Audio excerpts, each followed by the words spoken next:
አሁን ላይ አዎንታ በርሲሳን በጣም እንደ ሂሮ አድርገው ሁሌም እንደሚያደንቁት እንደሚያመሰግኑት አድርገው የሚገልጹ በርካቶች ናቸው። ከአመት በፊት ሲናገር ነበር ስለ ፊንቴክ።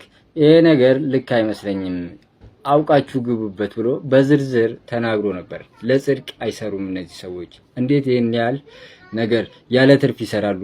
ለሰማይ ቤት ነው እነሱ የሚሰሩት? ምንድነው የሚያደርጉት እያለ ነበር። ታዲያ ይሄን ሁሉ ነገር ከፍለው መጀመሪያውኑ ለምንድን ነው የሚሰሩልን? ለኛ አዝነውልን? ይወላችሁ እኛ ማሳወቅ ነው ስራችን። የመወሰን እንትን የባለቤቱ ነው የሚሆን። እንደዚህ አርጉ። 950 ሺህ ብሯን ከፍላችሁ እጅ በእጅ ፍቅር እንዲደረጅ መኪናውን የሚሰጣችሁ ከሆነ ተቀበሉ። እነዚህ እዚህ ጋር የምታዩቸው ኮሜንቶች በውስጥ የተሰጡት ናቸው። ምቀኛ እስከሚሉት ድረስ ማለት ነው። ህዝቤ እስከ መቼ ነው እየተበላ የምትቀጥለው?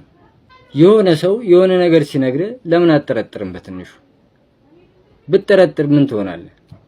ምቀኛ ናችሁ፣ ማታቁትን ነው እናንተ ዝም ብላችሁ ነው ምናምን እያላችሁ እዚህ ጋር የሆነ መረጃ የሚያወጡ ልጆችን ስትቦጭቁ ነው የምትሉት። ቢሆንስ ብላችሁ ምናልባት ብለን ለምንድን ነው ማንጠራጠረው? በሁለት አይናችን አተኩረን እየተመለከተን እንጂ ጆሮዎቻችንን የሰሉ እናርጋቸው። ሚዛናዊ የሆነ አስተያየት እና ሐሳብ ወስደን አመዛዝነን ነገሮችን እንወስን። ከተበላም በኋላ ማለት ምንም ትርጉም የለውም። ከተበሉ በኋላ ማለት የፍርድ ቤት ሂደትን መከታተል ነው ትርፉ። አይጠቅመንም። ስለዚህ ጠርጥሩ፣ እንጠርጥር።